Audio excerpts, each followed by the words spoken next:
Hello everyone, எல்லாரும் எப்படி இருக்கீங்க? டே 21 ஆஃப் இஃப்தார் ஸ்பெஷல் பார்க்கலாமா? அதுக்கு முன்னாடி ஒரு குட்டி ஹதீஸ். அல்ஹம்துலில்லாஹ், 21 நோன்பு இன்னைக்கு முடிஞ்சிருச்சு. இந்த ரமலான் மாசத்தோட கடைசி 10 அடைஞ்சிட்டோம்.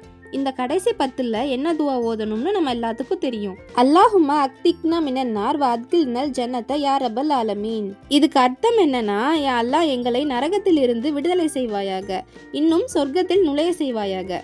இன்ஷா அல்லா இந்த கடைசி 10ல் நரக நெருப்பை விட்டு அல்லாஹ் நம்மளை பாதுகாக்க அதிகமா துவா செய்வோம். சரி, நேத்து ஜக்காத் பத்தி பார்த்தோம்ல, அதோட கண்டினியூஷன் பார்ப்போம். நம்மள நிறைய பேர் யாருக்கு கொடுத்தாலும் ஜக்காத் கணக்குல தான் சேரும்னு நினைச்சிட்டு இருக்கோம்.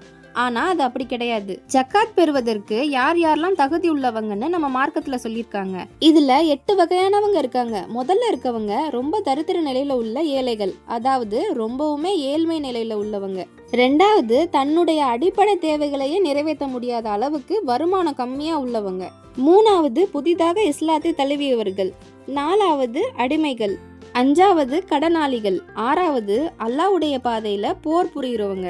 ஏழாவது, வழிபோக்கர்கள். எட்டாவது, ஜக்காத் வசூல் செய்யும் ஊழியர்கள். இவங்கெல்லாம் தான் ஜக்காத் பெறுவதற்கான தகுதி உள்ளவங்க. யாரு ஜக்காத் கொடுக்காம அவங்களோட நகை பணங்களை எல்லாம் சேமிச்சு வைக்கிறாங்களோ அவங்களுக்குலாம் மறுமையில கடுமையான தண்டனை உண்டு. அவங்க அப்படி சேமிச்சு வச்ச நகைகளை எல்லாம் நெருப்புல காய்ச்சி நெத்தி முதுகு விலா எலும்புல எல்லாம் போட்டு, இதுதான் நீங்க உலகத்துல சேமிச்சது, இதை நீங்களே சுவையுங்கள்னு அல்லாஹ் சொல்லிடுவான்.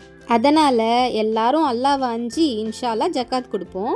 சரி, இன்னைக்கு நம்ம வீட்டில் இஃப்தாருக்கு என்ன ஸ்பெஷல்னா, நோம்பு கஞ்சி, custard milk, orange juice, medu vada தாங்க. அப்படியே உங்கள் வீட்டில் இஃப்தாருக்கு என்ன ஸ்பெஷல்னு கமெண்ட்ஸில் சொல்லுங்கள். ஓகேங்க, நான் வேறு ஒரு வீடியோவில் பார்க்குறேன். பாய்.